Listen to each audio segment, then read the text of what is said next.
बिस्मिल्लाहिर्रहमानिर्रहीम। अस्सलाम वालेकुम डियर स्टूडेंट्स, उम्मीद के साथ कि आप खैरियत से होंगे। अच्छा स्टूडेंट, आज हमारा लेक्चर नंबर 65 है और आज के लेक्चर में हम प्रीवियस टॉपिक का एक नेक्स्ट पार्ट जो सा है वो छोटा सा कवर करेंगे। ये हमारा टॉपिक है जी ऑर्बिटल वेलोसिटी का। ऑर्बिटल वेलोसिटी आर्टिफिशियल सैटेलाइट से रिलेटेड टॉपिक है, ठीक है। एग्जाम के पॉइंट ऑफ व्यू से ऑर्बिटल वेलोसिटी आप लोगों ने बहुत इंपॉर्टेंट शॉर्ट क्वेश्चन के तौर पे तैयार करना है। ये एग्जाम में आप लोगों को शॉर्ट क्वेश्चन के तौर पे पूछा जा सकता है। ऑर्बिटल वेलोसिटी को सबसे पहले स्टूडेंट हम डिफाइन करते हैं। डेफिनेशन क्या है? Orbital velocity of a satellite is the minimum speed required by satellite to move in a circular orbit around the earth without falling back to the earth. Student, artificial satellite का topic इससे पहले आप पढ़ के आ चुके हैं। जिन बच्चों ने ये टॉपिक नहीं पढ़ा आर्टिफिशियल सैटेलाइट का, वो आई बटन पे क्लिक करके इस टॉपिक को जो सा है वो देख सकते हैं और उसको सुनकर आप इस टॉपिक के ऊपर आए तो ज्यादा बेहतर अंडरस्टैंडिंग होगी इस कॉन्सेप्ट की। एक सैटेलाइट जमीन के गिर्द जब रिवॉल्व करते हैं तो जमीन के गिर्द रिवॉल्व करते वक्त उस सैटेलाइट की एक खास स्पीड मेंटेन करना लाजमी होती है। हम लोगों ने लास्ट पे वो स्पीड जो मेंटेन की थी वो v is equal to under root G M by capital R फॉर्मूले से निकाली थी 7.9 किलोमीटर पर सेकेंड। ये वो क्रिटिकल वेलोसिटी है जो किसी सैटेलाइट को मेंटेन करनी होती है। अगर ये सैटेलाइट की वेलोसिटी मेंटेन ना करे तो सैटेलाइट कभी भी सर्कुलर ऑर्बिट में अर्थ के गिर्द रिवॉल्व नहीं कर पाएगा। तो आप इस वेलोसिटी को जो सैटेलाइट मेंटेन करता है अर्थ के गिर्द रिवॉल्व करने के लिए, उसको कहते हैं ऑर्बिटल वेलोसिटी। तो ऑर्बिटल वेलोसिटी क्या है? एक मिनिमम वेलोसिटी है, मिनिमम स्पीड है जो कि सैटेलाइट को सर्कुलर ऑर्बिट में रिवॉल्व करने के लिए रिक्वायर्ड होती है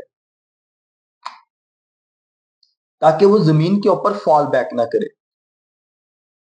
इसके लिए आप सैटेलाइट कंसीडर करें मैस m का, जो v वेलोसिटी के साथ अर्थ के गिर्द रिवॉल्व कर रहा है with circular velocity with orbital velocity v। Mass of earth consider करेंगे कैपिटल M और radius of the orbit consider करेंगे r। जब ये ऑर्बिट सर्कुलर पाथ में इन्वॉल्व करेगा तो इसकी फोर्स को हम कहेंगे सेंट्रीपिटल फोर्स। ये सैटेलाइट ग्रेविटेशनल फोर्स की वजह से इस ऑर्बिट के अंदर क्या करेगा? रिवॉल्व करना शुरू कर देगा। तो इसकी एक खास स्पेसिफिक वेलोसिटी होगी।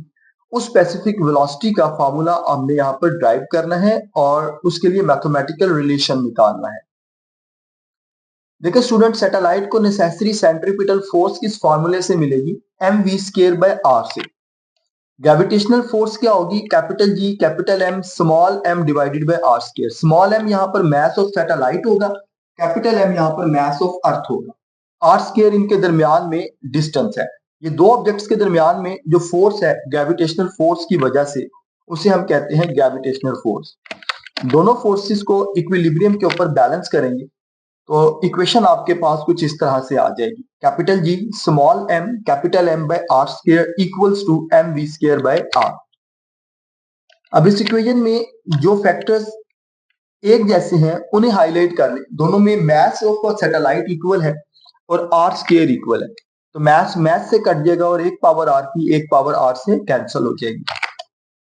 रिमेनिंग फार्मूला आपके पास बचेगा capital G m divided by r equal to v square.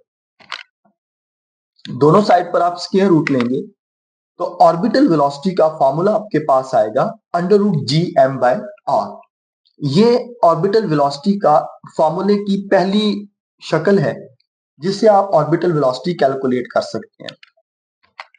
इस फॉर्मूले को फर्दर अगर सॉल्व किया जाए तो आपको v is equal to under root G R वाला फॉर्मूला याद होना चाहिए। ये क्रिटिकल वेलोसिटी का फॉर्मूला हमने निकाला था।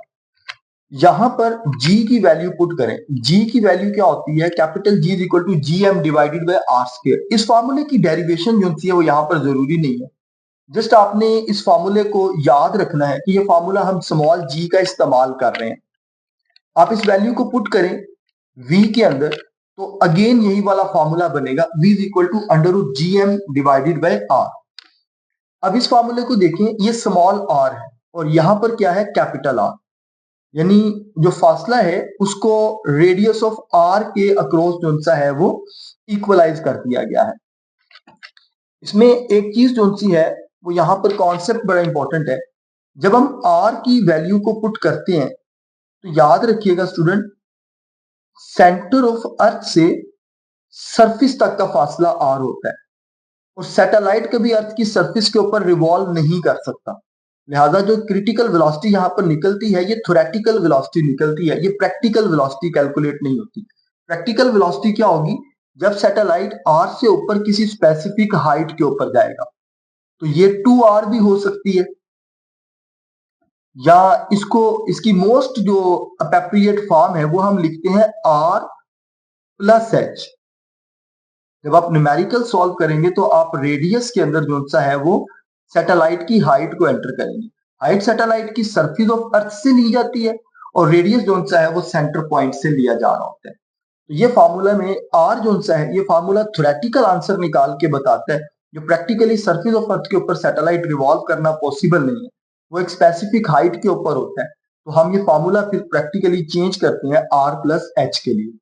तो स्टूडेंट ये कंप्लीट फार्मूला है जो आप लोगों ने ऑर्बिटल वेलोसिटी के लिए ड्राइव करना होता है। एग्जाम में आप लोगों से शॉर्ट क्वेश्चन में ये पूछा जा सकता है। देखिए स्टूडेंट, इस फार्मूले में अगर आप देखें, कैपिटल जी ग्रेविटेशनल फोर्स है, capital M mass of earth है और आर आपके पास क्या है? रेडियस। इसमें मास ऑफ सैटेलाइट का कहीं भी जिक्र नहीं है। इसका मतलब ये हुआ कि mass of satellite is unimportant. बड़ा इंपॉर्टेंट शॉर्ट क्वेश्चन है बोर्ड का कि why does mass of satellite is not considered in revolving the satellite around the earth. इसका आंसर इस फार्मूले से आप लिखेंगे v is equal to under root G M by R. Mass of satellite बड़ा अनइम्पोर्टेंट होता है इस फार्मूले के मुताबिक।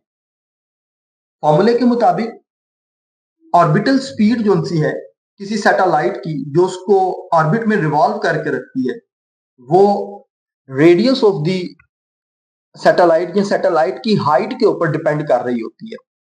मास ऑफ अर्थ कांस्टेंट रहता है, जी कांस्टेंट रहता है, तो वेलोसिटी ऑफ स्पीड का रिलेशन अगर आप निकालें तो वो अंडर रूट आर के इनवर्स बनता है। तो ये बात याद रखें कि जैसे जैसे हाइट बढ़ती जाएगी, जो वेलोसिटी है ऑर्बिटल स्पीड की वो स्लोअर होती जाएगी और टाइम पीरियड भी इंक्रीज होता जाएगा। इससे रिलेटेड जो स्लाइड्स हैं वो मेरे लास्ट लेक्चर के अंदर शामिल की हुई है आर्टिफिशियल सैटेलाइट के टॉपिक के अंदर। वहां जाके आप उन स्लाइड्स को डिटेल से देख सकते हैं। यहाँ पर इस शॉर्ट क्वेश्चन को क्लियर करें कि मास ऑफ सैटेलाइट जो सा है ये इंडिपेंडेंट होता है। सैटेलाइट का मास इस बात पे डिपेंड नहीं करता कि ऑर्बिटल किस वेलोसिटी के साथ सैटेलाइट किस वेलोसिटी के साथ ऑर्बिट में रिवॉल्व करेगा। तो ये एक स्टूडेंट छोटा सा टॉपिक है ऑर्बिटल वेलोसिटी का जो आप लोगों ने तैयार करना है। इससे रिलेटेड कुछ एमसीक्यूज है। पहला एमसीक्यूज है, if a radius of orbit of a satellite is increase its orbital velocity.